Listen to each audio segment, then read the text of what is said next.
Yeah, hello Stream. Let's just make sure that Twitch picked up because I had to log in recently. Yeah, there we are. Okay, good morning Stream.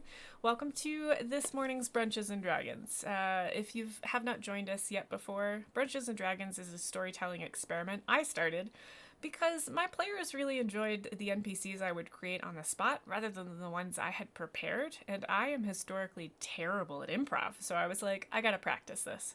I thought it would also give me a good chance to meet with other people that play this game or don't play this game. It gives me new perspectives, it gives me ideas, and it happens to add to the lore of the world that I'm using in all three of my campaigns, known as Azinlia. So that's what we're doing here today. I have with me a guest that I'm very excited about. This is Dr. Megan Connell. I met I met Dr. Megan at PAX back in the day. I was very excited to meet her. I started watching Clinical Role. It actually gave me a lot of the inspiration I needed to start one of my own campaigns. I really love the stories that Dr. Megan tells, and I'm really excited to tell a story with her today. I actually played in lore creating one shot that she did at PAX Unplugged one year. Was it PAX? It was one of Yes. them. It was It was PAX Unplugged. It's the last PAX Unplugged before we went That's into right. these strange times of 2019, yeah. Yeah, I really enjoyed it. I was absolutely terrified. There were a lot of people at the table and we were in a very crowded environment, but it was a lot of fun. I've learned a lot from you. Why don't you go ahead and Well, introduce yourself as well? yeah, so like I said, I'm Dr. Connell. I'm the co-founder of Geeks Like Us. We're a community-based entertainment media company where I run, as you said, Clinical Roles, a live play D&D show where all my players are other therapeutic dungeon masters or psychologists. So that's fun.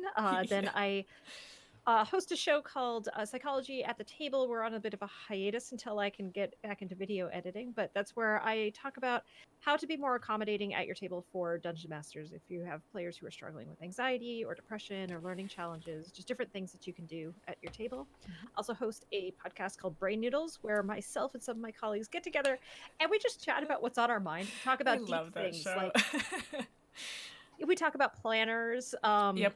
I'm super duper excited about the re-release of Diablo 2. Mm. So I'm probably going to dominate the next episode of just talking about that. Um, It and could be then fun. yeah, I also just do we do Minecraft Mondays. We have a Minecraft realm for geeks like us, and so we do community builds and things on there. And then I'm Hmm. also a psychologist in private practice, and I have kids and develop training for therapeutic dungeon master. Oh, and I'm a therapeutic dungeon master too. Right. Yep. It sounds like you're Sometimes I busy. sleep. Yeah, I was gonna say. It sounds like you're very busy. Yes, yeah. I have to keep a sticky note of everything that I do because I always forget. And I keep hitting my microphone, so I apologize to everybody's ears if that is creating noisy stuff. It's not popping too hard, so I think you're okay. It Okay. happens. I had to anchor my microphone above and my camera above my computer because I Mhm. flail a lot. And I was like whapping it and I'd hit it into a wall. So my husband was like, this is what we're going to do now. Yeah. I see, I have a voice that seems to be at a timbre that microphones hate. Oh, really? And so like I have to be like so close to it because every time when I'm streaming, oftentimes it's like get close to your mic, turn up the gain. I'm like, ah. It's like I have to swallow the microphone to be heard. It's not very fun. No, I either get too quiet or I yell too much. Like it's just kind of one or the other. So I have it set just right. And as long as nothing else on my computer changes, which is a futile hope because it's a Windows machine and everything Oh changes every God. time you turn Yes. it on. Oh, we've got Tyler with us. Tyler says, "Oh wow, Hello. yay more bunches! Yay Tyler! This will be exciting." Okay. Anything else you'd like to say about yourself before we get started? Oh, let's have some fun. Okay, so for those of you that may not know, what we're going to do now is Dr. Megan is going to explain her character.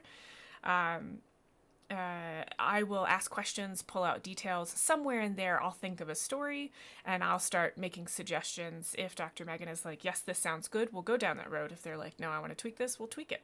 We've got a couple hours for us to do this. We may not tell a full story, we will probably tell a piece of a story, but it will all be improv. I do have a character sheet that I can refer to that Dr. Megan created, but other than that, we're making all this up. And Mhm. yes, I may make up a ridiculous magical item. We'll see. Yes, I want ridiculous magical items. I think that's where the fun is, right? Well, part of the reason I do that is I have a very good friend of mine who is a rules, we call him a rules scholar because he's not rude, you know. He finds my magic items very unbalanced, and so and his are very balanced. So sometimes I will create something truly ludicrous just so I can imagine him being like, What are you doing? yeah, pretty much. Okay, well, why don't you go ahead and introduce us to your character? Who are we playing with today? So we are playing with Yazin. I'm trying to pull up her image on Hero Forge, but I don't think I saved it. Oh well. I did not. It's okay. I have her little image on my D&D Beyond. Ah. So she is a Protector Azamar cleric. How I imagine her is that she grew up and sort of was taught to believe that she was destined to go do some great things. Okay.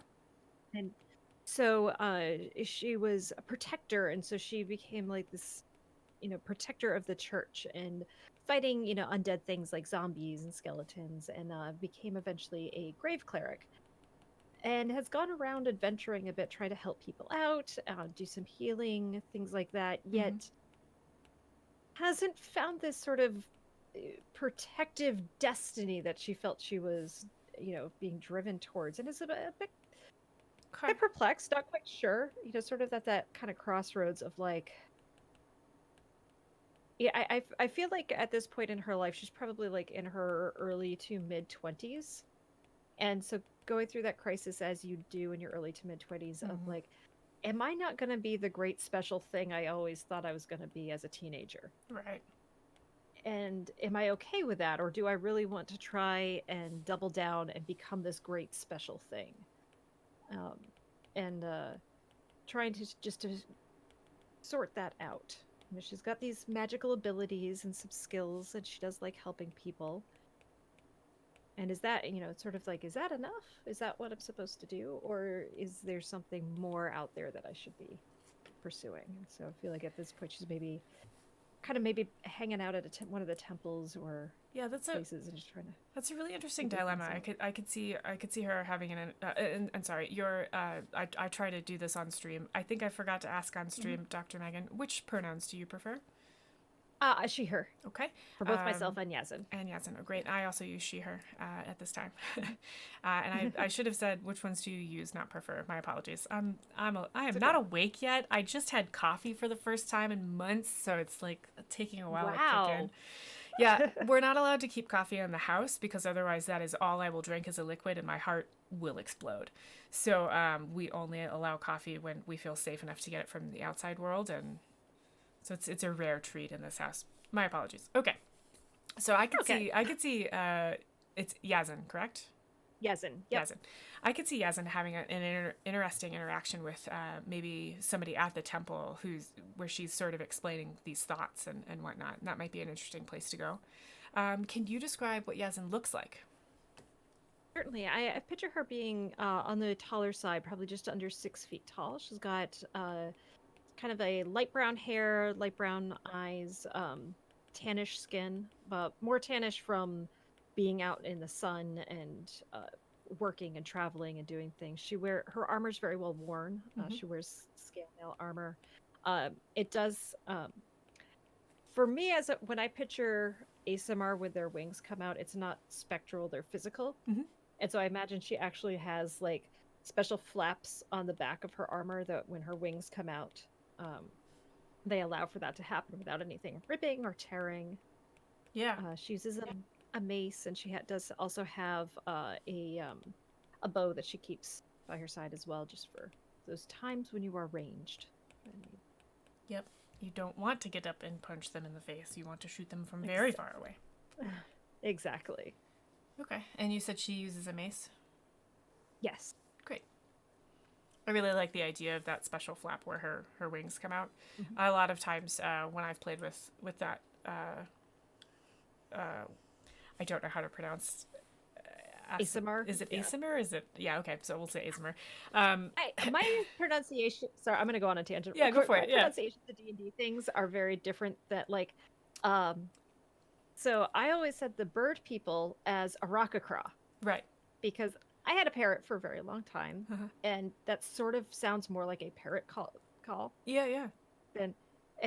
but but it's Aarakocra, very soft vowels. Like no bird would be No able to bird would pronounce do that. that. Yeah, yeah. So I don't know. I don't know. I say ASMR, but Well, that yeah, the ASMR. I've often had them be spectral, which I find really interesting as well. But I've always loved the idea that they're physical, um, and and you'd really have to have special armor for that as well, which I just love thinking about those yeah. kinds of little details. All right, anything else you can tell us about Yazin?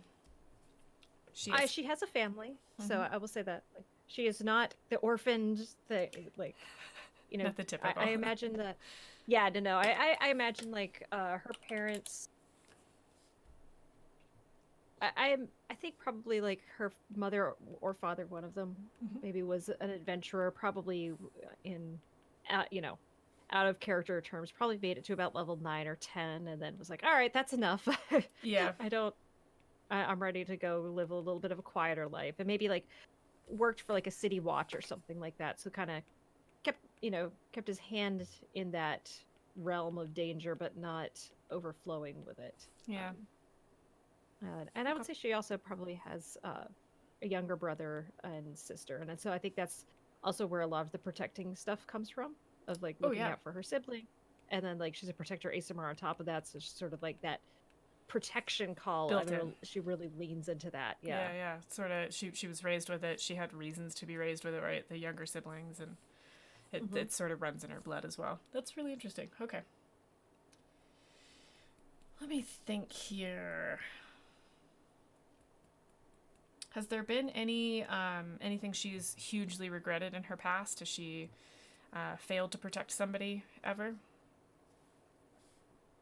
in a way that would like really sort of like come Yeah. up when she least expected it? Like it'd be a random thought when I, she was staring at a pretty stream or something.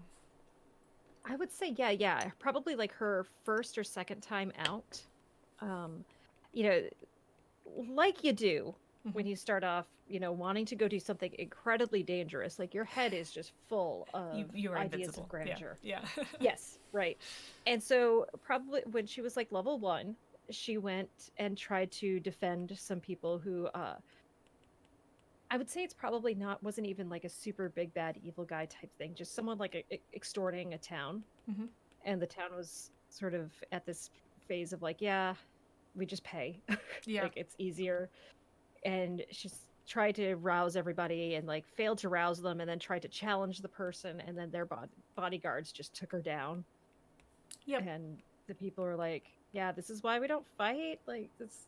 And it really stung, and it's definitely been a wound to her pride. Yeah, that would be, especially if you think of yourself as a protector. Um, Hmm. and it's interesting because there are different ways to protect, right? Like you can go in and slay the monster. In that case, that might have been something more political in nature or social in nature, right? Like trying to rouse the town. That would have been less of a I'm going to swing a sword and more of a I have to convince people. So at this point in her life, she's probably learned that, right? Like there are many Hmm. ways you can protect. You can enable somebody to protect themselves. You can charge in and do the fighting for them. You can create a safe environment. Which one do you think she leans towards? Do you think she's more of a I want to do the fighting or I want to teach people to protect themselves? She's definitely the I want to do the fighting. Mm-hmm. And I think she has realized more that she need that I think as she has gone on, maybe she's a little bit jaded at this point of understanding that there's a lot of politicking Yeah. that goes on, Mm-hmm. and she is no good at that. Yeah. Like if I remember correctly, yeah, her charisma is average, so um, she is no good at politicking, and is frustrated by that, and is like, I can swing this mace and I can hit a lot of things, and I can banish zombies Why all day won't long. why doesn't that solve Why it? is it? Yeah. Yeah, that should solve these problems, and so there's that frustration there, and that a little bit of the self-doubt creeping in of like, am I enough, is this enough? Do you think she'd be interested in learning those skills, or do you think it would be better to find a bit of a story that we can tell where being able to swing a mace is the exact thing? Like maybe we can tell a story where she realizes that this is enough in certain certain encounters. Therefore, what she needs to be doing is not setting herself up for failure by going into the political realm, but actually she needs to be concentrating on finding those places where she can beat up the zombies. What do you think? I like that. Yeah, I like that second one because I'm big into just in my practice as a psychologist too, helping people lean into their strengths and accept and work with their own limitations. Yeah. Not weaknesses, limitations, right? We call them opportunities where I come from. Yes. Yeah, right. It's just like, I'm not good at the political thing, so I can work really hard to try and become mediocre at it or find ways to utilize my skills where they're the most effective. Right. I try to give people that option. I find that people can be in a place where I am not, for the record, I'm not a therapist, I'm not a psychologist, I am a weird little aspie kid that has opinions. That's it. But I'm also a manager, so when I'm managing my team, I find that sometimes they want to grow. They do want to try and focus on the thing that they have an opportunity on, and either get coaching or a direction. Right, so I can either like ask them a bunch of questions on how they see that growth happening and encourage them, or I can give them direction and they can follow that and learn from that, or I can be like, all right, you're not good at this part, right? We all agree on it. What are you good at? Let's see if we can leverage that to get this accomplished. And so people can be in both of those places. I've been in both of those places in my life as well. So I find it interesting to do that with characters because you tell very different stories depending on one or the other. Yeah, I think it's... Yes, okay. Definitely. All right, so we're going to focus on Yazin realizing her strengths. And I really like the idea of the subtlety of you can't be everything. You cannot be, like, for her, being a good protector is doubling down on the things she is good at and becoming the best she can be at that. And that there will be other people in the world to do the other stuff, right? Like... And maybe that's something she looks for as well. Maybe she starts to look for a group where there's somebody that's really good at the politics, and so she can be the heavy hitter. They can do the talkie. Like maybe that's something that comes out of this as well. As she realizes she doesn't have to do this alone. She needs to find a bard. Yeah, she does. That she doesn't want to murder. Yeah. Yes. So many bards are just completely murderable. My loving husband, who I love very, very much, keeps joking about playing a pun bard, and I don't like puns. And I keep telling him if he uses it in one of my campaigns or a campaign that I'm a player in as well, I'll just murder him. Lightning strikes you where you stand and create a new character. It's terrible. I don't actually do that to my players, but it's an entertaining. It's a fun thing. It's a fun thing. Side note, I'm going to do this a few times. I'm going to just take us on random tangents and bring us back.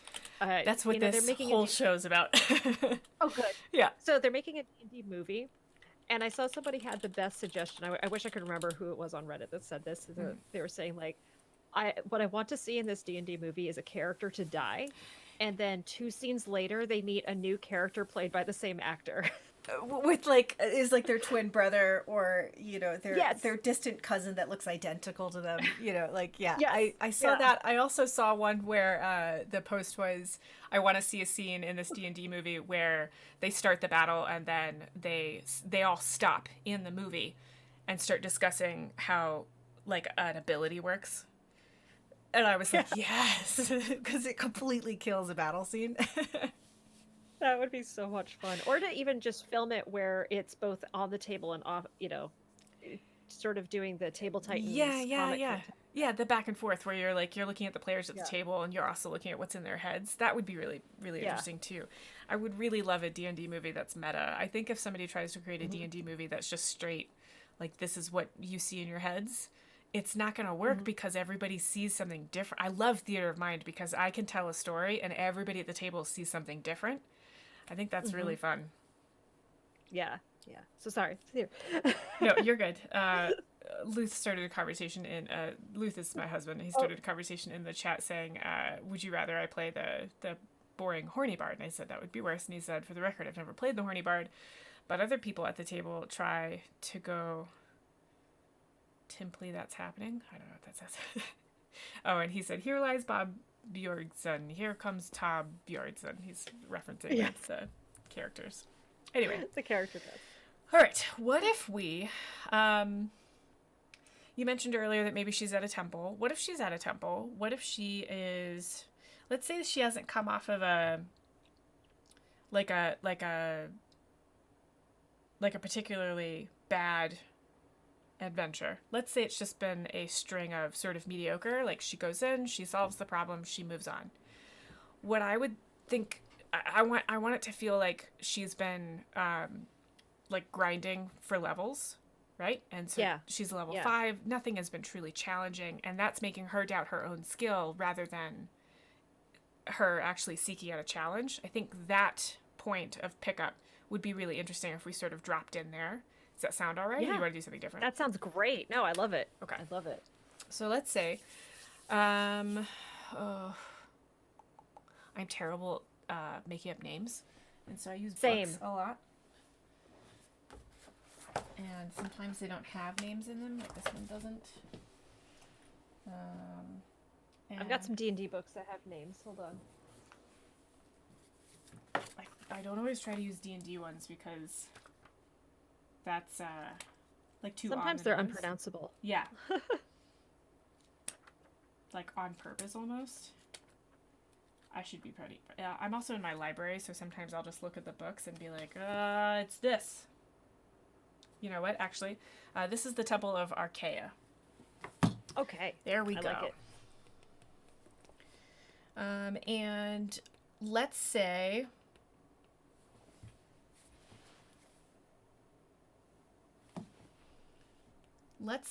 how do you feel about Yazin gravitating towards this particular temple because it focuses on aiding the weak or the less fortunate? Like it specifically focuses on that.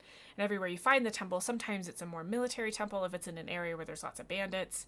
You know, sometimes it's a more of a healing temple because it's like on the poor side of town in a big city, that kind of thing. Does that sound like her jam? Sounds great. Okay. Yep, most definitely. I take so many notes. Okay, so she's in this temple. She's feeling sort of stuck. Is that the right? How would you describe how she's feeling right now? Definitely stuck at this crossroads of that. I thought I was going to do something. I'm not doing that. Is this what I'm supposed to be doing, or am I missing something? And just, she's not ready to like hang up her adventuring cloak yet. Mm-hmm. But she also doesn't want to continue on with the way things have been. Right. I like the idea that that seems to be resonating. Is this what I'm supposed to be doing? Like, I thought I was doing what I was supposed to be doing. Is this what I'm supposed to be doing? Okay. I believe this temple has a couple of different areas, right? Like, there's the main area for, like, the congregation. It's probably half inside the building where they do services and half like a courtyard where they hang lamps and stuff where people can come use the light to read and stuff like that. Because let's say we're in a medium-sized town, this temple is mostly a house of healing and education, right? Like they're the place you drop your kids off when you go work in the fields so they can learn to count or whatever. They also have a small contingent of we'll say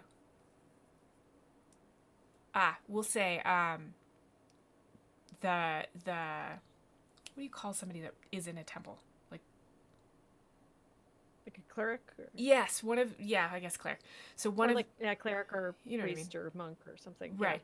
Yeah. Let's say monk is gendered. I'm trying to think of I just read a book the other day where they had these terms in them. I can't remember. Anyway, the temple warriors, we'll say. Let's say so let's say there are temples where the warriors are like in prime and they're fighting bandits all day, and then there are temples like this that are out of the line of fire, and that's where the temple warriors kind of come to retire. It's a little bit quieter here. They can teach simple defense.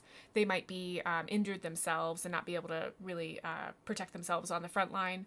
So they're back here like teaching people to defend themselves. Does that sound all right? I'm trying to like echo the parent that you described. No, I love it. I love it. No, what I'm thinking is I used to be out there adventuring till I took an arrow to the knee. Exactly. Yes.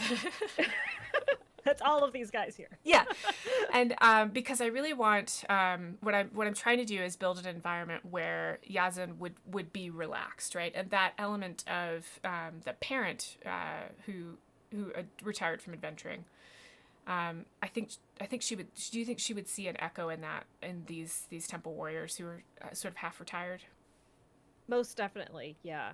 I think yeah, because I think that there's a part of her being, because I imagine she maybe felt a little I don't want to say like contempt towards her dad for retiring and walking away from adventuring, but definitely judgy. Like, why would he do that? Like, why? Yeah. You're supposed to protect people. Why would you stop protecting people?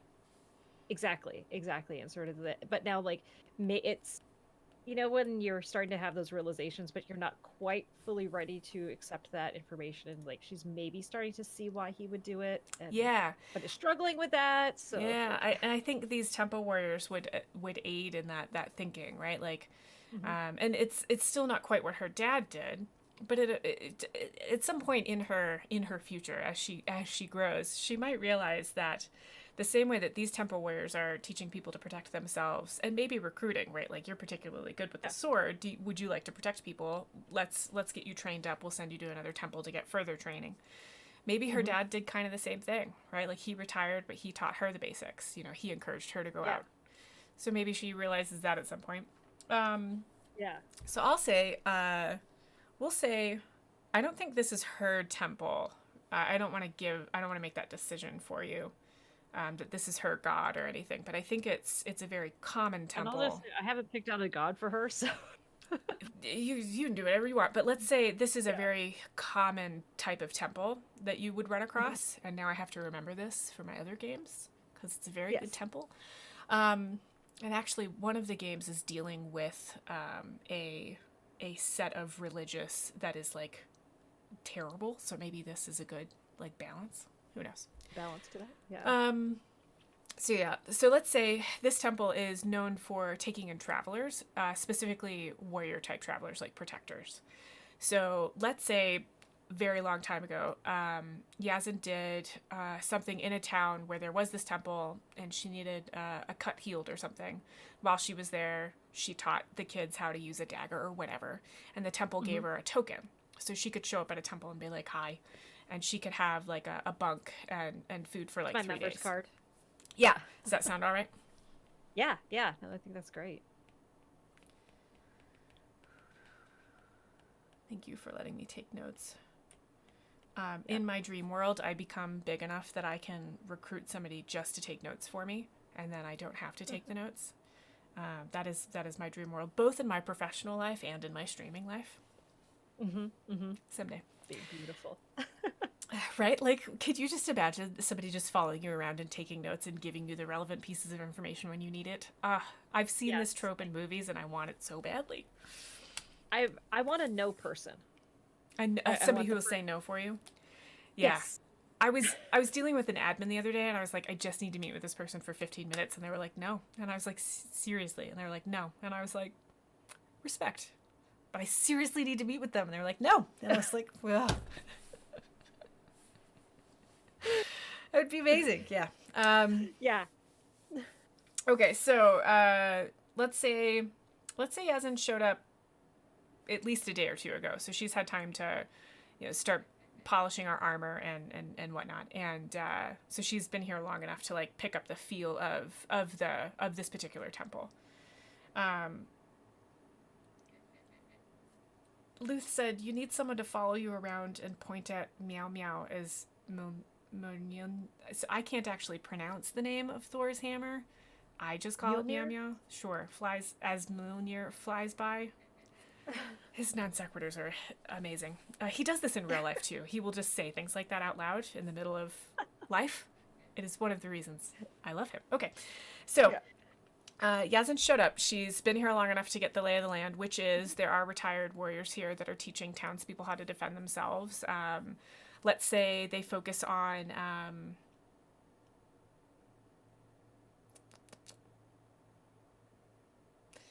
this is a town.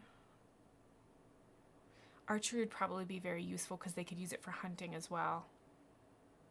Yeah, that sounds right. So let's say archery. Education and sort of some minor healing. Like if you got something big bad wrong with you, they send you off to another temple. But if you broke your leg or are having a baby, like this is the right place to come for that. Like having a baby without lots of complications. This is the right place to come for that. Does that sound right? Yep. Yeah, So I think that would be right. So there's kids running around. There's minor injuries. There's a smallish courtyard where she can work out. Actually, do you think she'd do that? She'd do kind of her workouts in the mornings and stuff. Yeah, she would definitely train. I think actually, she's probably how I'm kind of picturing her right now is coming off of the road, like probably been a few months of hard camping and a night at an inn here and there, but like this is her first time of like actually just really resting. And like yes, I keep kind of picturing that there's like sort of a like meditation garden in this place, like a little water feature of some kind, and that's kind of where she keeps finding herself. And just is like she doesn't have any pressing contracts or jobs coming up, so like it really is this like impasse moment of like, what the hell do I do next? I really like that. She's been going from job to job. It's the kind of thing where like she'll save this town from a pack of zombies and the mayor will be like, thank you so much, and also my friend of mine two towns over has a goblin infestation, and she says all right. She goes 2 towns over, and then let's say she ended her last job and they were just like, thanks so much, here's 2 silver. Like that's all they had, and she was like, yeah, okay, I guess it's nap time. Yeah, and I don't think that was this town. I think probably like she had to travel probably about a week to get here. Yeah. And so she's definitely like road weary, and so probably like the first day she was there, she just slept. Yeah. And then day 2 was like a little bit of eating and kind of wandering around, and now we're into day 3 being there where she's finally kind of up and like able to think finally. Okay. Birthday, 8 seconds. Do you think she came to this town specifically looking for one of these temples? I think so. I think that was why she came here. She was looking for a place to rest and heal and, get some new arrows and just repair work and everything. Yeah, okay. And the temples are a good place for that because there's usually somebody there that can do the smaller fixes, and they teach people how to do it themselves. So it's good work on both sides. Yeah. People learn, and she gets her stuff fixed. It's probably a good idea. Okay, so we'll say it's the 3rd day. She's finding herself in the meditation garden. This temple's probably known for a certain amount of mindfulness as well. Maybe sort of, I like thinking of clerics, protector clerics, as sort of what I think of as like Zen warriors. It's less about the rage. Yeah. It's more about you find yourself in a very set, like a balanced place, and that's where you fight from. Does that sound right? Mm-hmm. Okay. Yes. Yeah, the meditation garden makes a lot of sense then, because it's a really easy way to teach people mindfulness, is like watching the flow of the fountain. Okay, so she finds herself there. Do you think this is like first thing in the morning she wanders in, or is this she finds herself there as the sun is going down? What time of day do you think it is? Yeah, earlier in the day. She's probably had breakfast. What I'm imagining is so like she's had breakfast. She's checked in on like the repair work on like her armor and other things. That's not ready, but nobody really needs her to do anything. And this is the first, so she's just probably been wandering around for about an hour and then just kind of found herself here. And it's like, okay, now what? Yeah, she probably, when she drops into these places, tends to do a little bit of teaching for the fighting arts. Does that sound right? Yeah. And it's like a way she would trade for her. Right, but this place, they have a almost unusual amount of sort of retired warriors, so they sort of politely, no thanks. Yeah, we're good. But she goes to check on her armor, and the person teaching, a likely lad who's probably going to go out in the next couple of months on his own adventures, is like, go away. Yeah, like, okay. Yeah. So it's and maybe she comes into the room where they're teaching little kids their letters, and maybe you said she's really tall. She's probably still wearing sort of working clothes, right? She probably doesn't have like a nice set of pants to change into. So she probably... No. Do you think she'd startle the little kids a little bit? Like, because they're biddies, right? Like, they're just learning how to write their letters and stuff. I think so. And like, she's probably like... Not that she looks mean or anything, but you know how like when you have just been outside squinting in the sun, so she's got like the hard tan lines and like lots of calluses and things, and like she looks just like does a not swordswoman. look like a friendly person right now. Right. So the kids are like, and the teacher's like, go away, you know. Yeah, Maybe yeah. she even wanders into the kitchen, and the cook there is like, go away. So like everybody's like, go rest. We don't need you right here. Like, go away. Yeah. You know, like that. Go take care of yourself. Exactly. It's definitely one of those things where they're not like, I hate you. It's more of a, we're good. Be somewhere else. You're in the way, you know, kind of thing. Yeah. So she most definitely. She finds herself out in the meditation garden probably about mid-morning. Mm-hmm. And let's say every time she's been here for the last 2 days, it's been empty.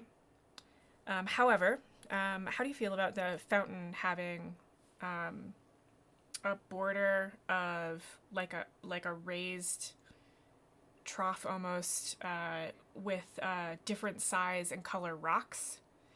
Mm-hmm. And every time she comes out, the pattern is different. Like somebody's clearly come out here and changed the pattern of the rocks. Does that sound all right? Oh, that's awesome. I love that.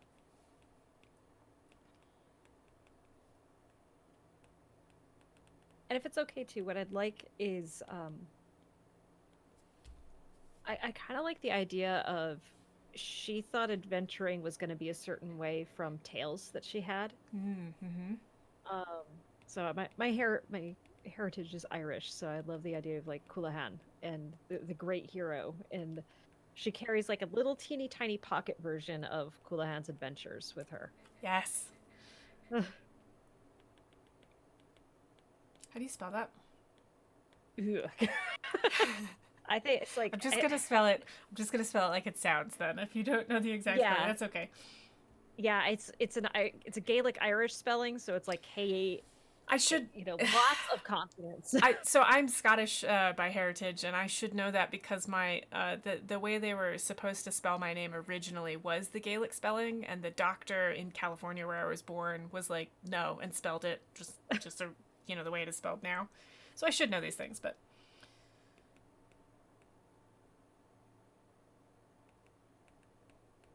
Do you think she's looking through that?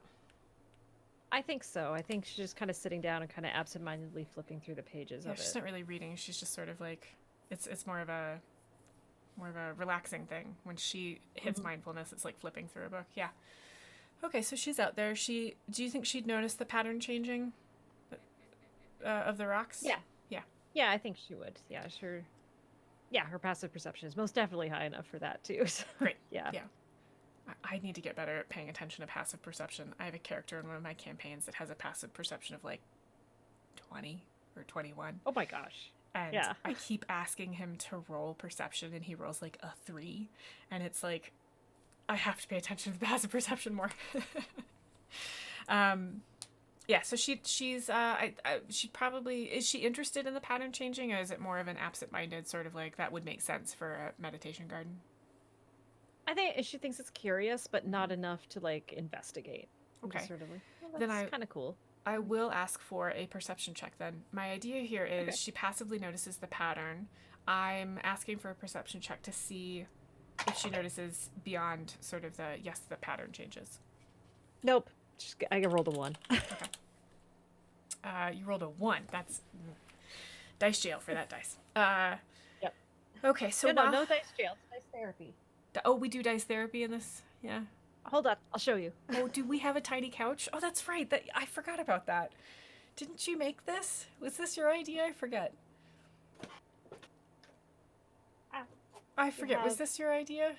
Yes. Yeah, apparently it made it to the front page of Imager. Can you lift it up on Imager. a little bit? I've cropped the... Oh, that's wonderful. Yes. Dice therapy. The couch is up. There we go. That's supposed to be the couch. There we go. The couch for the die and the chair for the therapy.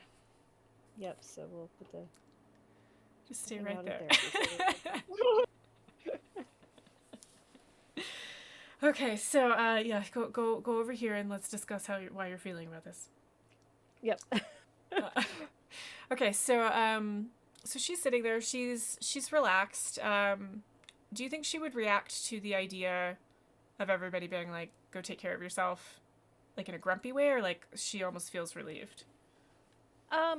not in a grumpy way, kind of just it's feeding more into this uncertainty. Uncertainty. Okay. Am I really needed? Like, am I on the right path? Like, nobody here needs me. Mm-hmm. I don't have a job lined up. I've been grinding away and nothing has really changed. Like, and maybe in like an existential crisis of almost like, what the heck's the point? Right. Okay, so we can safely say she's feeling fairly unbalanced.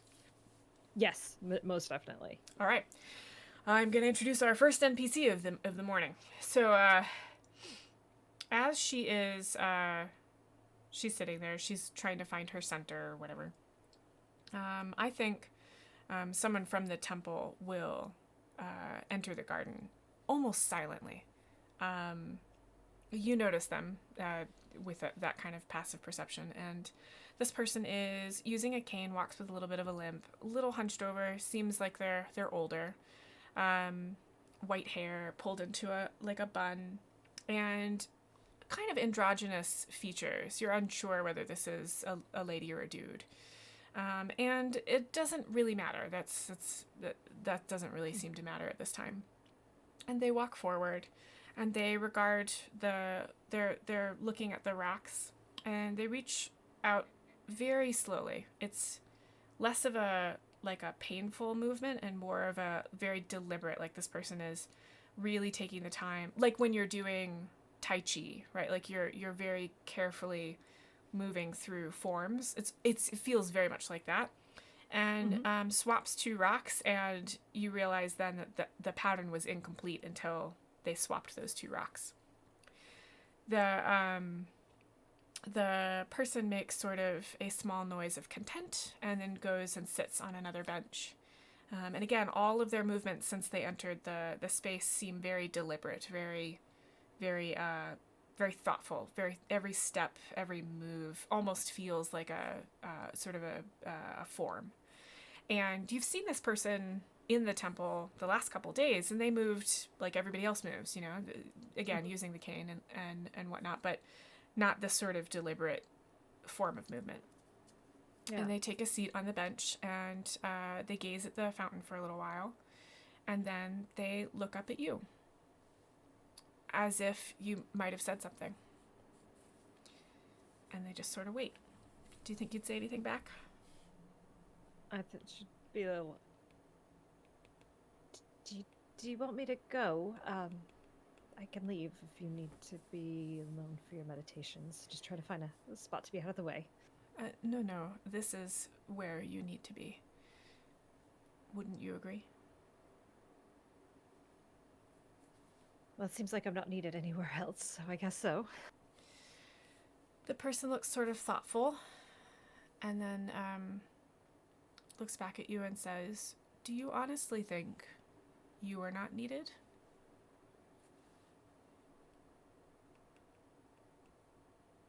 Well, everywhere I went today wasn't needed, and there's no town or job or anything lined up right now, so feels that way a bit. Is it just about a job, or is it about a purpose?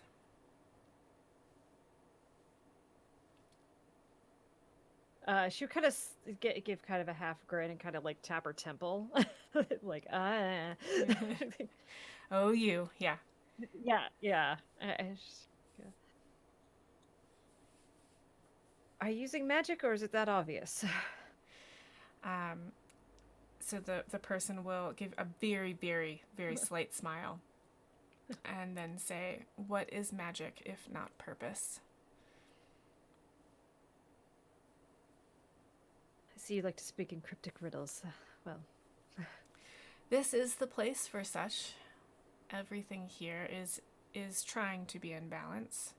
The fountain, it rises and it falls, but never the same does it rise to the height of or even fall. So is that balance, or is that imbalance? The rocks you see here, they change. Is that balance? Is change balance? These are all things that we need to think about. I think it's good that you are here in between what you refer to as jobs, trying to find that balance. And yes, if you would rather me not be cryptic, it is fairly obvious that you are looking for that balance. I appreciate plain talk. I don't know where I'm supposed to go next, or if this is what I'm supposed to be doing. I got into all this to do one thing, but it seems like that's not what's happening. And so now it's, do I continue on? Or do I try to find something else? The humanoid is quiet for a while. They definitely appear to have listened, and they appear to be thinking. To the point where you almost, I think Yazin might start to feel uncomfortable or nervous. Like, when people, it's almost like, did they forget? Did this person fall asleep? Like, what are we doing? Is the conversation over? Kind of thing. Yeah. And then the person says, well, what is often hard as one grows is to recognize that a purpose can change. It should grow with you. Otherwise, it holds you back. Do you think your original hope of what you would be doing is holding you back?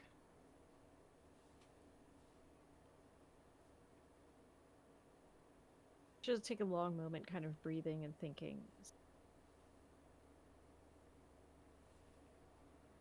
I think what I thought my purpose was rather childish. And that is all right. For when you were living that purpose, you were as a child. You were younger than you are now. So what I just heard tells me that your way of thinking of this has grown. What do you think your purpose is now? I think if I knew, I wouldn't be sitting here. Ah, so your purpose is to find your purpose. Do you think your purpose would be antithetical? That's not the way to use that word. Do you think your purpose would be the opposite of what it was when you were younger? Or do you think what it was when you were younger has now been refined or evolved?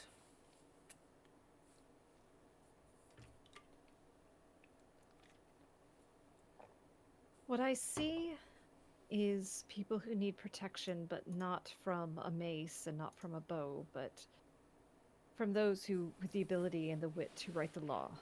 And I have not that ability nor that skill, and don't know if I need to go to school and learn that, or this is all just futile. I had not realized that there was no more sword calling for sword work these days. It is wonderful that the entire world has achieved such peace. She definitely would give a snarky look. It's a very calm face. It seems very serious. Like, it's clearly being sarcastic. Yeah. Yeah. Yeah, just...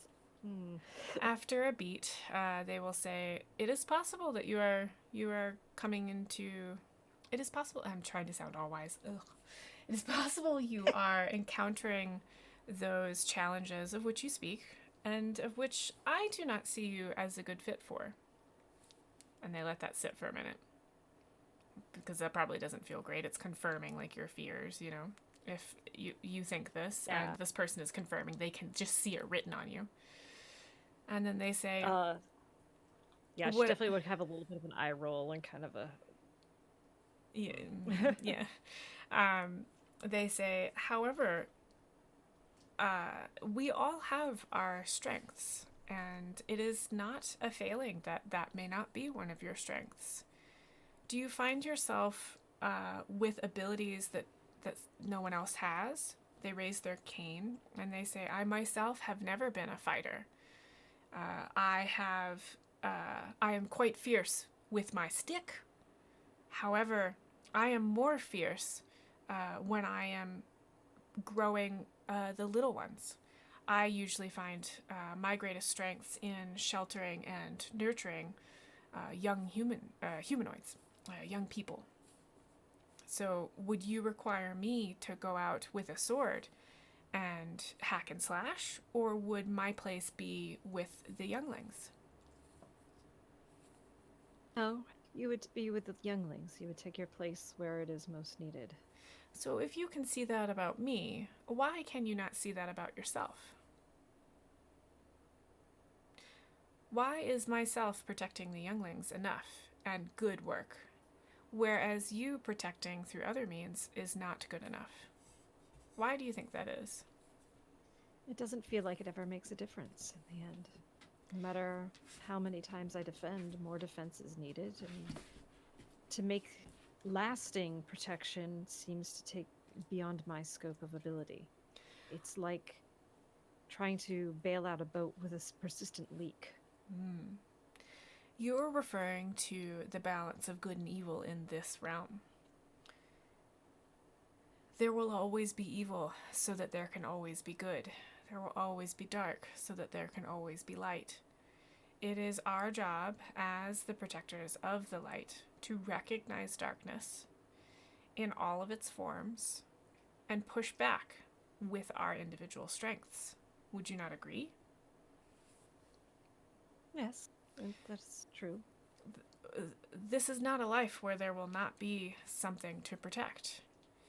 You seem torn and that you want to be a protector, but you are also tired of the protecting.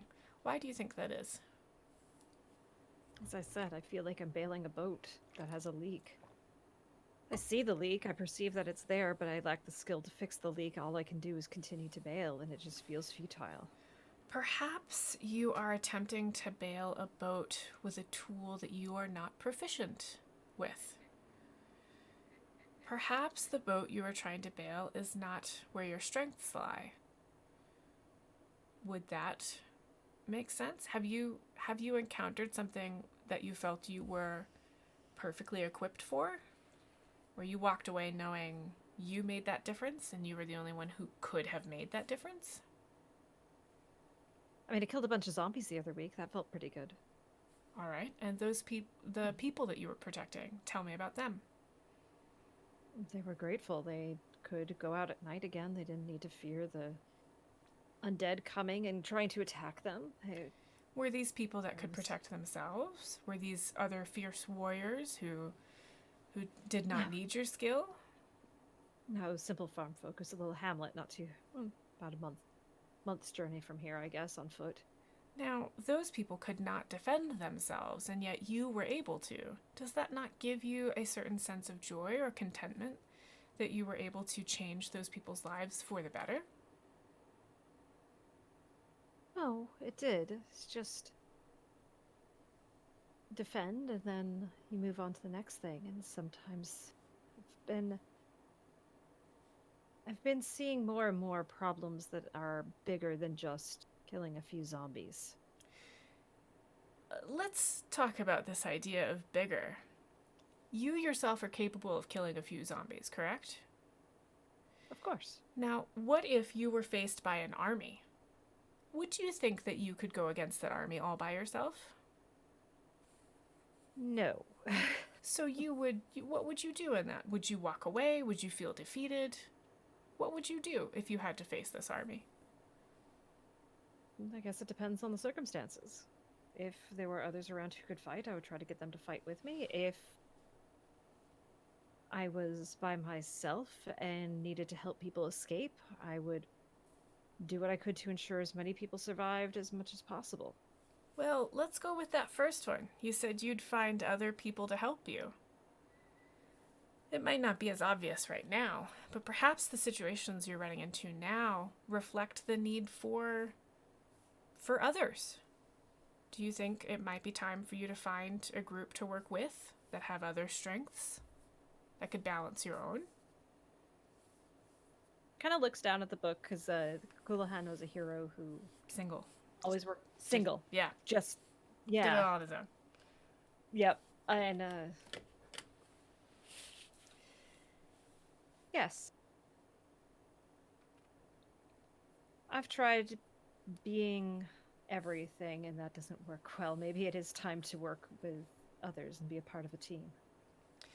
It is hard to cross that line from childhood to adulthood, which are not useful terms, as one can hold on to their childhood dreams long into an age where one would consider you an adult. I myself believe in fairies. However, when you cross that line, it can be quite difficult to let go of what can be a dream from when you were younger, and they gesture at the book in your hand. And they say, and the difference between that and what is reality. In books and tales, we can imagine a hero able to do everything. However, those are tales. In reality, we need to find a team, a family, a group that we can work within.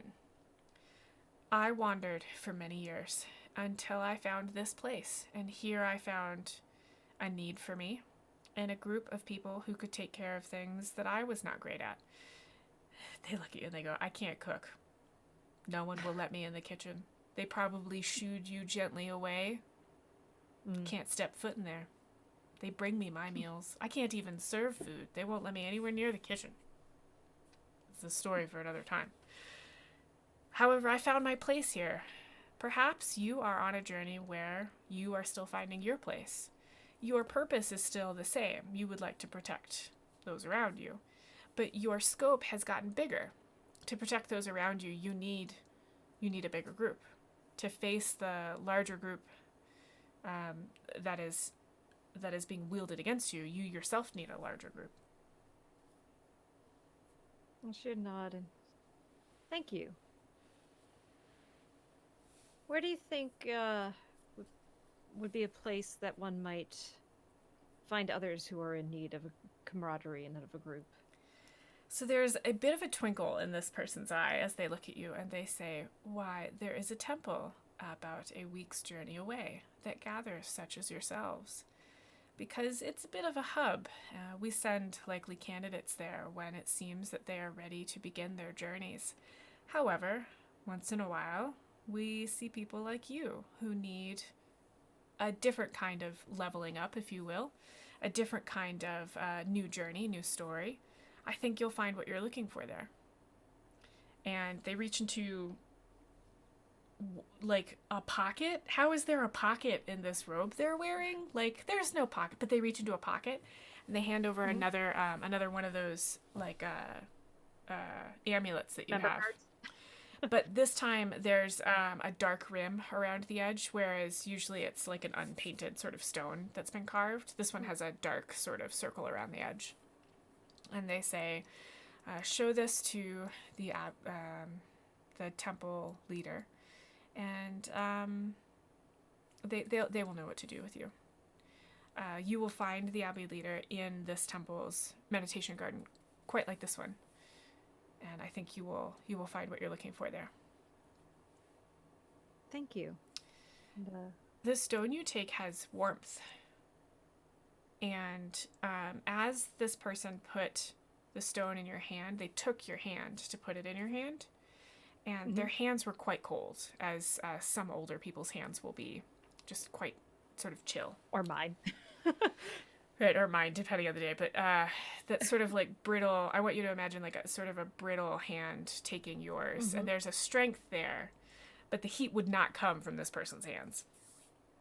And as you hold it, usually like some stone that's been warmed by somebody else's hand, when it comes into your hand, like it equals your hand temperature fairly quickly. This one stays warm.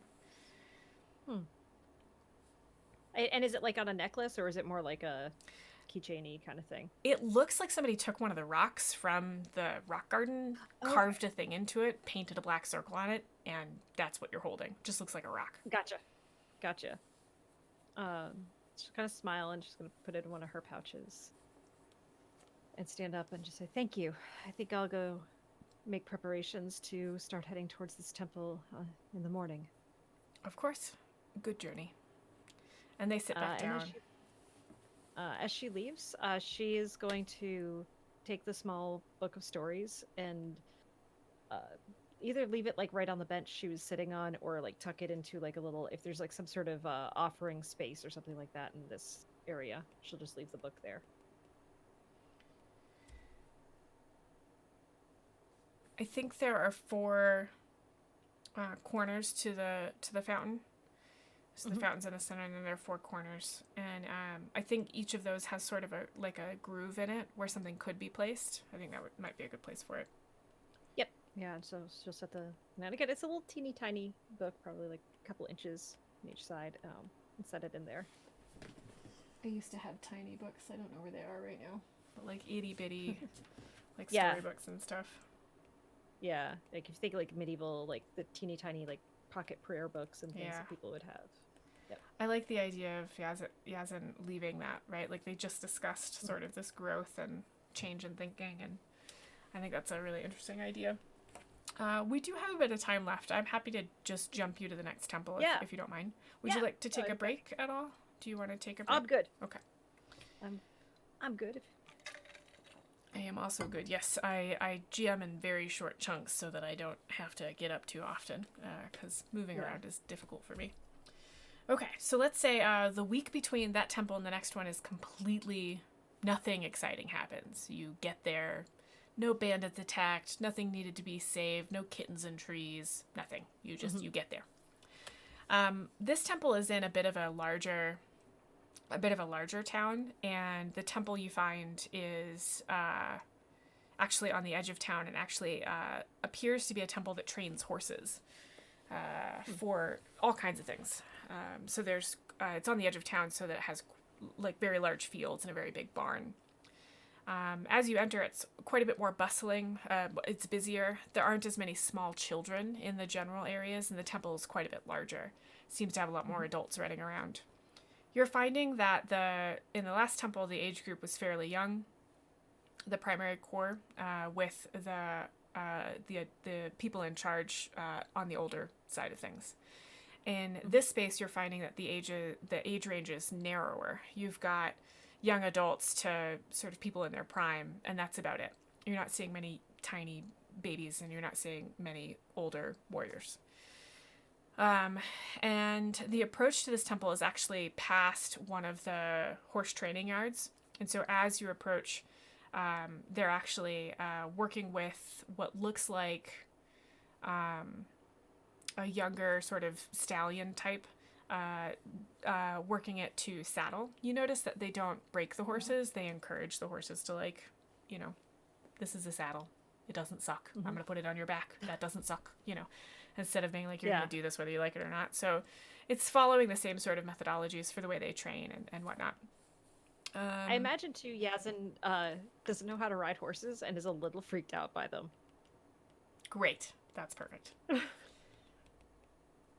Like, doesn't ever want to show that she's nervous around the horses. Like, she's fine with cart horses and working horses, but this idea of, like, riding a horse into battle and, like, galloping across the land. Terrifying. Is a little like, nope. No. No. It's a completely different fighting style as well, so, like, probably feels justified being like, I'm good. I can hit stuff on the ground, and that is good enough. Yeah. So you get up to the door. You enter through the main entrance here seems to be through the side of the building. It seems to be a space where it's not really for the public to gather. You sort of need to pass through it. It's sort of like a foyer where you pass through it into the worship space or the other spaces that are in here. And there are a couple of people standing. They look like guards. They look like they're guarding 2 doors. And then there's an open archway into what you would imagine is the sort of worship space. What do you do?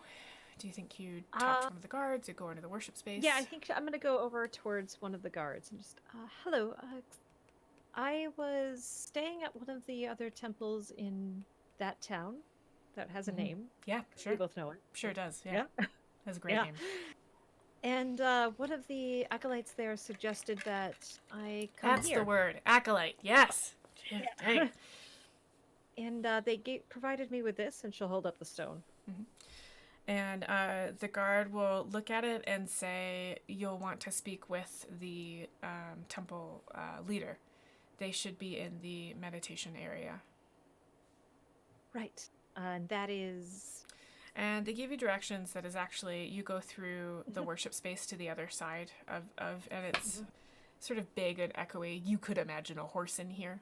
And you go through a small door into what looks remarkably similar to the last meditation space, but it's larger. So instead of one fountain, there are three. They're sort of in a diagonal in the square sort of setting. The carvings all look really familiar. The benches all look familiar. There are, because this is a bigger space, there are some sort of fabric hanging over like these walls to give shady spots. And you see somebody sitting on the far side using a sort of a leaf fan to fan themselves. It's quite hot today. Yeah. So I think she would approach and then sit on a bench close by, and just going to look over and just see if the person's in obvious meditation or is just kind of staring off into space, or if they're looking to chat or whatever. They actually, as you enter, they they make eye contact with you, or they look at you, and they watch you move over to your space, and they're looking right at you. Hi, my name's Yazin. I was staying at the temple down in town, and I was recommended to come here to perhaps find other members to travel with and help protect people with. The Acolyte there provided me this, and she'll show the stone again. They take the stone, and they set it on the bench next to them. And you notice when you take the stone out of your pouch that it's even warmer than it was before. You can see the person, they like hold it in their, like feeling it. They kind of hold it in both hands. They cup it in both hands and sort of hold it up to their cheek. And then they set it on the bench next to them. And they look at you and they're fanning themselves again. And they say, "What is your name?" My name's Yazin. And how long have you been traveling? Since the last temple, or in general? When did you first start your travels? When you first left home? About 7 years ago. Would you say that you are quite experienced with that? And they point at your sword. Yeah. I'm quite good with this, yes. Would you say you've used that in the service of protecting those around you? Yes. Yes, of course. Have you been feeling like there might be something missing? You might be doing something wrong. Yes. You might be she less she says that like there's like yeah. She has like kind of the chills and creep. Yeah, like and they're like, you might feel less than, as if you are not fully equipped to deal with everything that's happening around you. Yes. Then take this stone, and they hand it back to you, and be at peace in this temple, and you will know when you have found the ones that you will travel with when you leave here. And they smile, and it is just such a beautiful, welcoming, kind smile. And it's very expressive, whereas the last person you talked to in the temple was like sort of chill, like very neutral. This person, just a beautiful smile. It feels oddly comforting.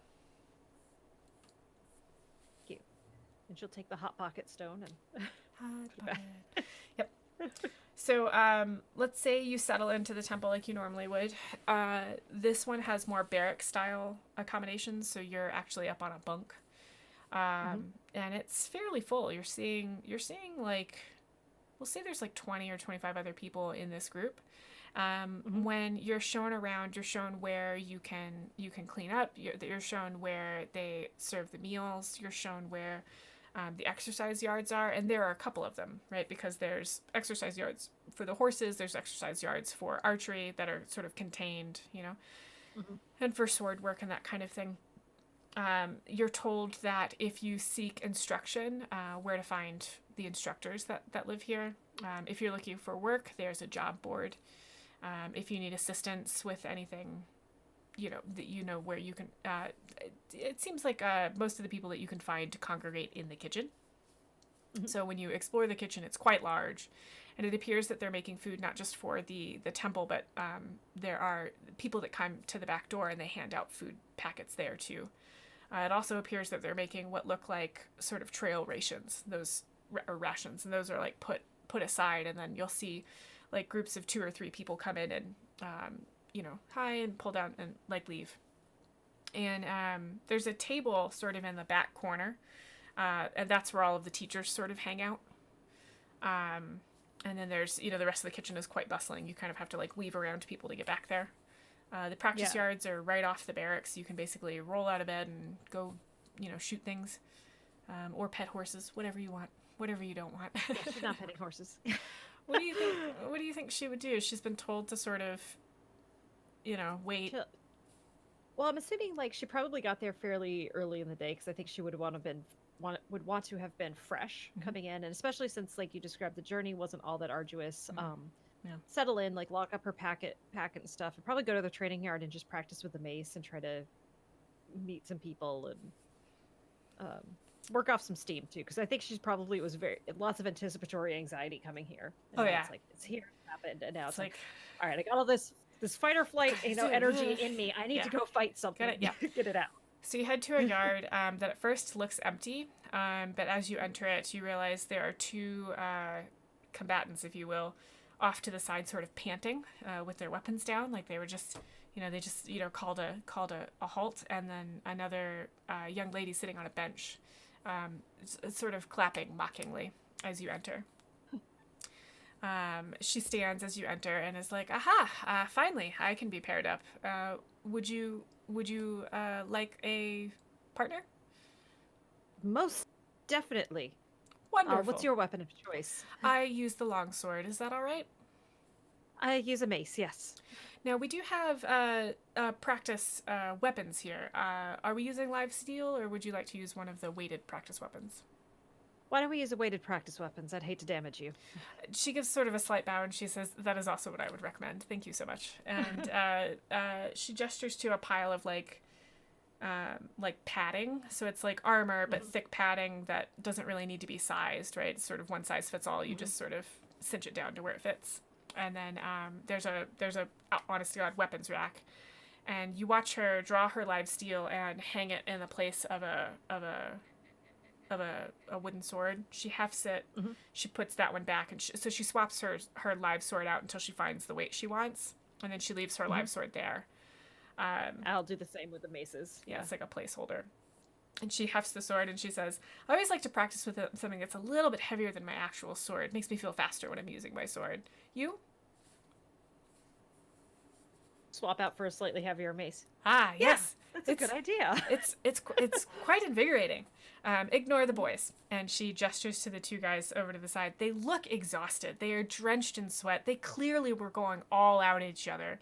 One of them's got an eye that's swelling shut. One of them's got a short sword and a long sort of dagger, and the other one's got a long sword and a shield. And so they were just like, the one with the short sword and the dagger is sort of slimmer, and the one with the long sword and the shield looks like a huge bull of a guy. And they just both look exhausted. And as you're watching, you see the larger dude sort of like plop down. Like it looks like he's gonna squat down, and instead he just sort of like sits. And he kind of, throws down his stuff, and he like puts his hands behind him to hold him up, and like throws his head back. And he's like, oh my God. And she's like, they're babies. So, my name is, what is my name?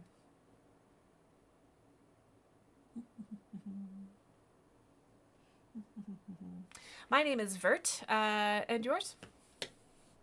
Hello, I'm Yazin. Wonderful. And would you prefer a slower start so that we can sort of learn each other's styles a little bit? Certainly, I suppose I should warn you, I sometimes use magic as well. Really? Would you prefer I don't in this case? Actually, I have been looking for somebody to spar against that does use magic. We run into that a lot when we're out and about, and we don't have anything to counter it. Do you have suggestions for how I could, as a non-magic user, be able to counter that? She looks absolutely fascinated, and like, she's like, do not be too excited. Do not be too excited. Don't scare off the girl.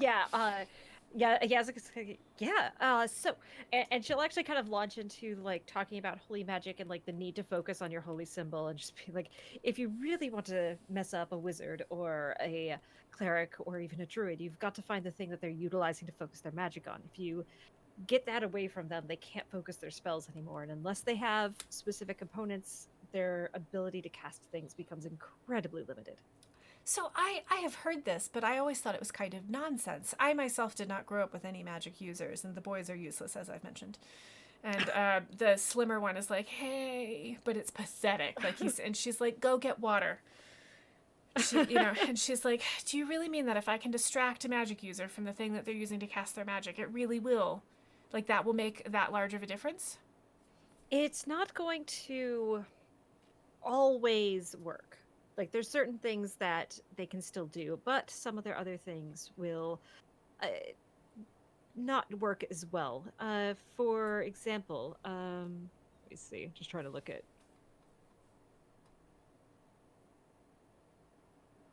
Try to see what I got here that requires material components.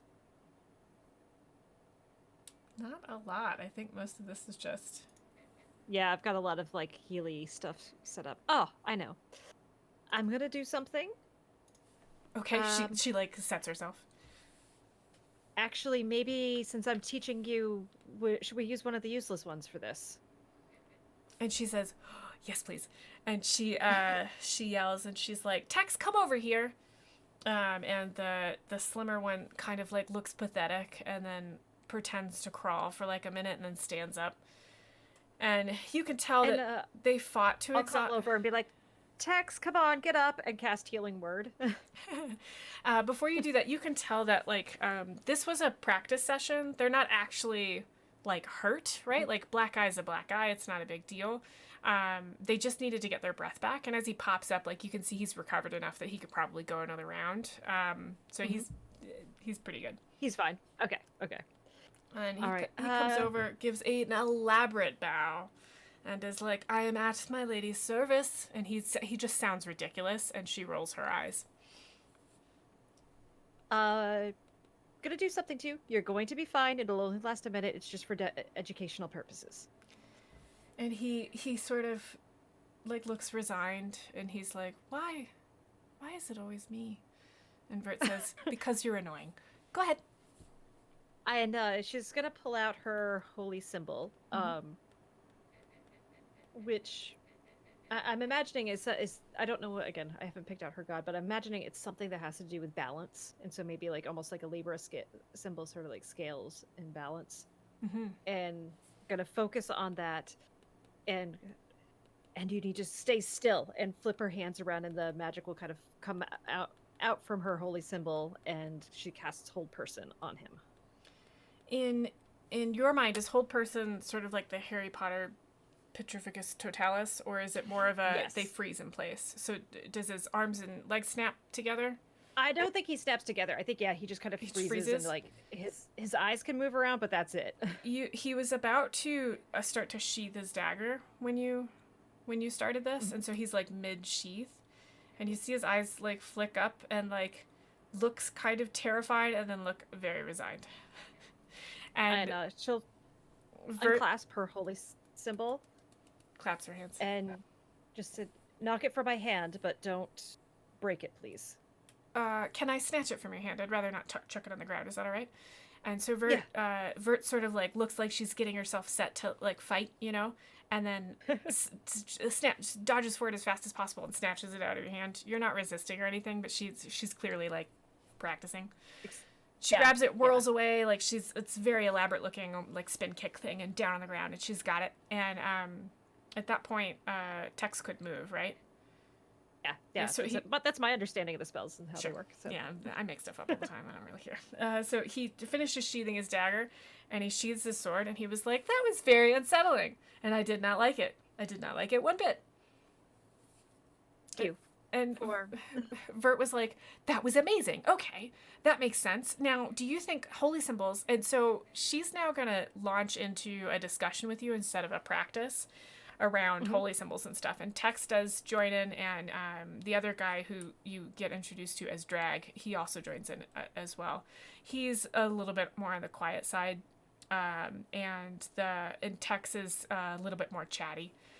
Vert seems to be very intelligent and really wants to improve her skills. She actually tells you, we actually came here because we lost a couple of our adventuring party a few months back, Drag here got himself quite a bit injured, as tanks will, and we're here resting and recovering, and I came off pretty lightly, so I've been using all of my time to try and to just learn as much as I can. So this has been a fascinating conversation. I really appreciate that. No problem. As this conversation progresses, the rock is heating up in your pocket.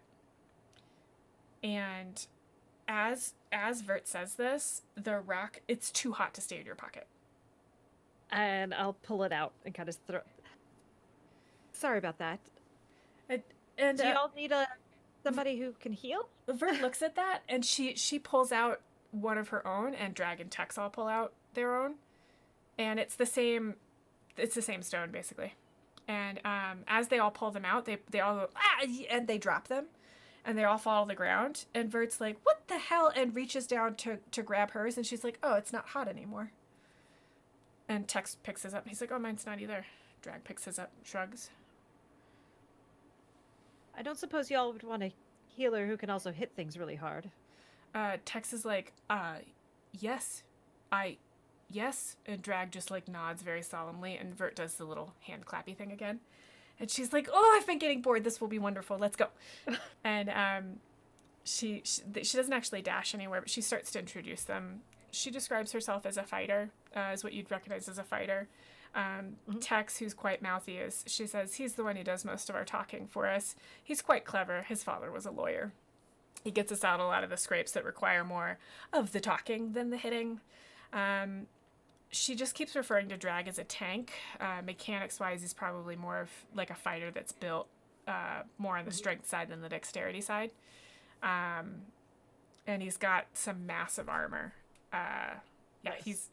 He's probably close to like a paladin, but he doesn't do, none of them do any magic, except Tex. He says, "I was never trained to do any magic, but sometimes things just happen, you know. But I don't fully understand it. So I'm thinking of him." Sometimes I insult people and they were really wounded. Yeah, like I do.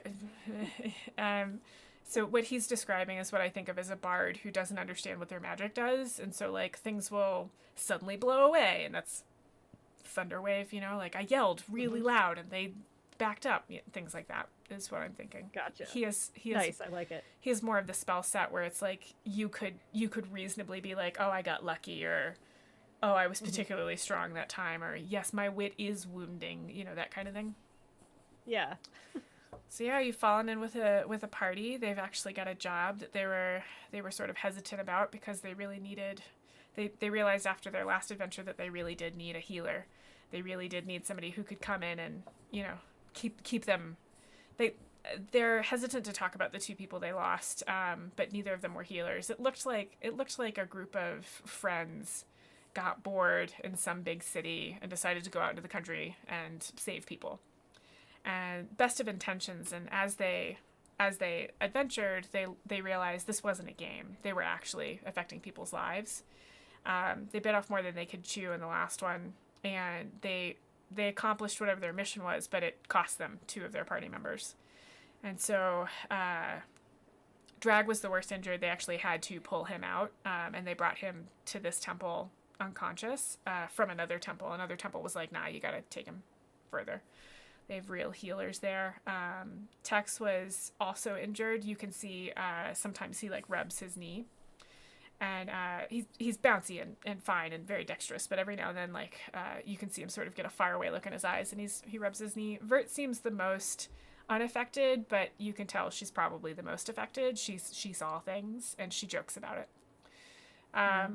And so she's very interested in you coming along as a healer, but she's also absolutely fascinated by the magic side, and you can tell that most of what's gotten them in the past has been magic. They've never really had any magic users. And that seems to be the core of like what she's afraid of. And that could probably turn into a weird sort of relationship where she thinks you can solve all problems, you know, magic wise. Yes. Whereas that, you know, that's not your main strength. So I think that'll be. She probably gets really interested in the holy aspect as well, and is like, okay, are different types of magic evil? And you could have a lot of really interesting conversations with Vert. We are close to time though, and I think that's probably where we might leave it there. When you leave this place, the acolytes encourage you to hold on to the amulet, but you notice they collect the other 3 amulets. But the acolyte that you go to give it back to says, goes to take it back and then stops and says, no, this one is yours. Please keep it. It will bring you luck. And when they say luck, it's almost like you heard a different word, but it sounds like luck. I'm imagining this as an item that will give you back a spell slot randomly during the day. Okay. So it'll be the kind of thing where like you really want to cast this spell, and for some reason you find that rock in your pocket, and suddenly you can cast it, and it doesn't work for another time that day, but it almost feels like it gives you just a little bit more strength. You know, it depends on how you cast spells, whether it drains your energy, or whether it, like, you lose concentration, or, you know, however you think of it, it gives you back whatever you think of as your character using. I like it. Like you find a little bit more moss or whatever component you need randomly, you know, that kind of thing. Mm-hmm. So, I really like this character. I'm really interested in this adventuring party, and I now want to tell stories with them. So, I'm not starting. No, I refuse to start another campaign. Stop that. So, well, no, I'm not saying start another campaign, but that's like good. That's what the purpose of this is, right? It's brain fodder. Yeah, right? For headcanon. I'm really interested in thinking about. I really like the temple that we came up with, and I really like the amulets, and I really like the idea of this happening really far in the past. So maybe in the present, where I'm telling the stories with the campaigns, the temple has, like, fallen out of favor, or isn't as prevalent, or has become even more common, right? But maybe the amulets are more rare, and so they might find this amulet of yours, or this token of yours at some point in their adventures, and, like, get this whole backstory of, like, oh, there was this time. That could be really interesting. That could be like, potentially your group conquered some big bad. You know, it's the kind of thing where you put it back in its bottle and sealed it back up again, but somebody's trying to release it, and you need this particular token in order to accomplish the thing, or something like that. Could be really interesting. It's the MacGuffin stone. Mm-hmm. Yes. A lot of my magic items do stuff like that. I like MacGuffin stones. They are amazing. I think they're really good. Let me just write down what I did with this item. But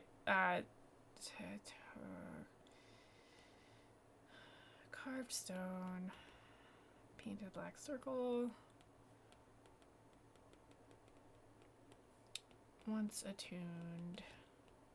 And the attunement's going to be interesting. The attunement is going to be dependent on you being able to work within a group.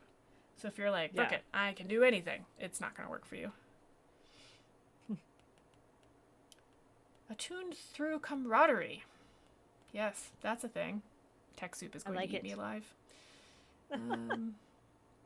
Well, one of my friends, they actually do something called prestiges in D&D, because they feel like I'm just going to break D&D as much as I can and give different characters prestiges and certain abilities and cool items and things. So, like, I was playing a half-orc barbarian, and it looked like they were about to go down, and so I just asked permission to be able to do a headbutt as a bonus action. Awesome. And so we made it. That became one of their prestiges. As long as they were below half their hit points, they could headbutt as an extra attack. I do stuff like that often. Like, someone will be like, how does this work? And I'll be like, I don't know, but this is what we're going to do. You know, or I'll be like, suddenly you find a rock and it seems to glow strangely and it opens the door if they can't, like, unlock it or whatever. You know, I hand wave a lot to get through stuff. One of my campaigns, I specifically built in a mechanic where the two of these characters could pop in and out of the world because they worked at conventions, and so they weren't always available. This was before the pandemic, of course. And so it was a really easy mechanic to keep playing the game. It was a really big group to keep playing the game on days where they weren't there, but still have it be part of the world instead of me running their characters all the time. So I do a lot of that kind of thing. I'm also personally fascinated by different kinds of magic. I will read a terrible book if it has a magic system in it. Seriously, I've read some really terrible books that have interesting magic systems. I'm thinking of a terrible book I couldn't finish because it was so terrible, but the magic system was absolutely fascinating. It's there's a couple of books like that I like. Sometimes I'll reread them because it's like, the magic system is worth it. The magic system, it's not. I hate it. But so I'm actually mixing a lot of those magic styles into the world. Like your hold person might work differently than somebody else's hold person. I just find that really. We've got somebody that is a bard, and is using essential oils to heal people, which is bullshit. Oh, I love it.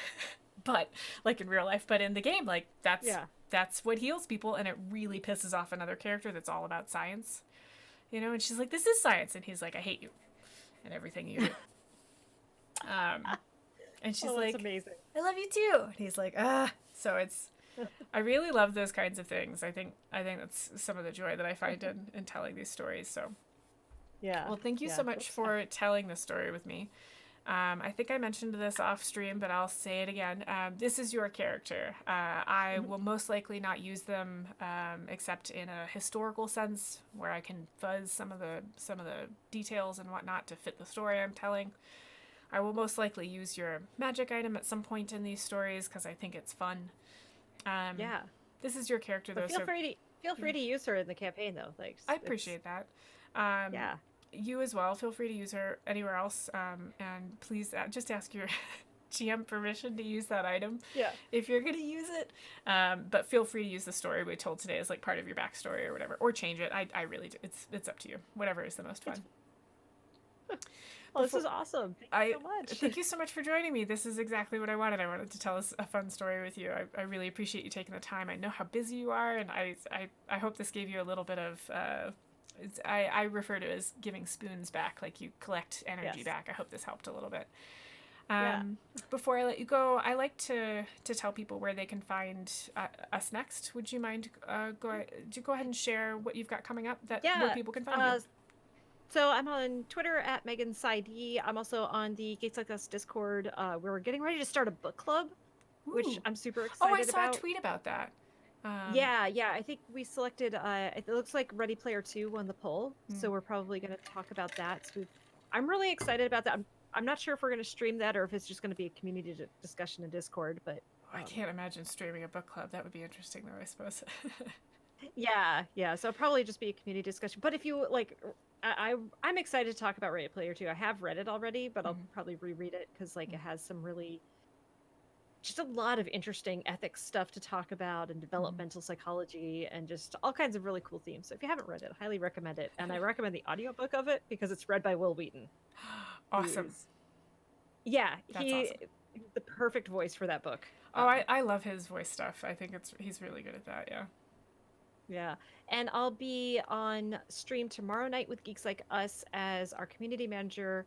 Amelia is going to be playing through To the Moon, which is that's a good one game. Of my favorite. She hasn't played it yet, and wow, she's gonna stream it. Yeah, she's streaming it. We're talking through it. She was on. So I did a playthrough of Finding Paradise, which is the sequel of To the Moon, and she was on with me for that one, and we chatted about it. Yeah, that's so good. It's another makes you cry. Like I haven't played To the Moon made me cry in a really long time. I just finished Spiritfarer, which gave me all of the feelings. It's less of the To the Moon. It's more of a platformer that has feelings in it. But I've been meaning to play To the Moon again, and I forgot that there was a sequel. I'll have to do that. It'll be fun. Finding Paradise, it's really good. It has some really like, if I was teaching ethics, I would use Finding Paradise as a wonderful example of like how to talk about ethics and the ramifications and why we follow ethics codes the way we do. I've heard of teachers that have used it in school. Like it does a really good job of that. The teachers that will use video games as content. Yeah. So that's where I'll be tomorrow night. The week following, we're back with Clinical Role. If you have not watched Clinical Role, it's a great time to jump in. We have literally just started the final arc of the campaign. So they are getting ready to go and try to fight the big bad evil guy and get all the information and all of that. So it's going to be really, really interesting, I think, as we go forward. So I'm really excited about that. I really like the Clinical Role game. Y'all do some really interesting things with themes and stories. I really love the characters y'all have as well. And you made the transition to the pandemic world where everybody was in their own place fairly easily because you'd been streaming it before that. Because you're all over the place, Yeah. right? Like you're on the We're East all Coast. over the place. Yeah. I'm on the East Coast. 3 of my players are on the West Coast. Another one's in Canada. Another one's on the East Coast, but in a completely different state than me. So fun. So we've made it work. Yeah. Yeah. So I moved away from the West Coast, and so all of my games have to be online now, which I mean, it's the pandemic, so I'll get over it, but I miss in-person games really badly. I've been trying to bribe people in my my physical community to do things in a way that makes it safe for me to hang out with them, because I have an autoimmune disorder. But I want a pod so badly, but anybody that goes outside is disqualified, so I just want to play a board game.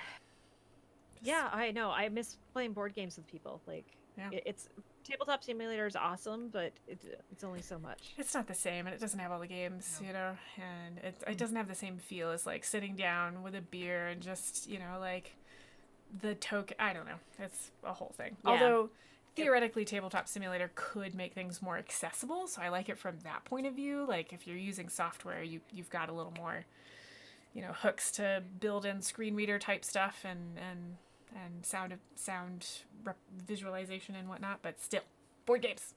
Sorry. Yeah. So you're streaming on Monday. Tomorrow you're streaming on Monday. And with Amelia for To the Moon, and then next week Clinical Role. Next week will be Clinical Role, and then we're in the process of recording season 2 of Brain Noodles. We're getting Geeks Like Us. Our website is getting updated though, so as soon as that website is live, then the new episodes of Brain Noodles will start being released. Excellent. Be awesome. That's just fun. I love listening to those when I'm doing other stuff. It's like listening to somebody having a fun conversation in the same room I'm in. Yeah, that's essentially like what the goal of the podcast is. Just like have an interesting, fun conversation and to be picking each other's brains and hearing people's thoughts on things. Perfect. Well, as for me, we should be doing Treasure Tuesday on Tuesday. We should be back with that. I apologize for the long break between games. We had something to deal with in our family. One of our pets passed away rather suddenly at a very young age, so I don't handle those things well, so we took a break from D&D. So we should be starting up Treasure Tuesday again this week, I believe. I think Broken Bane, which happens on Saturday, will be taking another week off. When I take long breaks, I like to start up again with everybody at the table, so if even one person's missing, it's difficult for me to get started again. I like everybody's sort of buy-in, so that's that. I think I have another brunches. I think it's next week. I think I have Blind Temple next Sunday. And I keep saying I'm going to run another Dungeons and Doggos games on stream. I've been running them off stream. I want to run another one on stream. So I'm trying to get a group together for that. So we'll see if that happens. But it was, you know, and I've been playing through video games. I streamed all of Spiritfarer from top to bottom. I started a game called Wander Song, but I don't think I'm going to finish it. So I'm going to probably try a couple other games and then start that. I play those whenever I feel like it. So that's where you can find me. You can also find me on Twitter at the same handle, like 7spoon. I'm happy to respond to stuff there. If anybody needs anything, let us know, and we'll see you next time. I think now's a good time to say bye, stream, and we'll let everybody go. Bye, stream.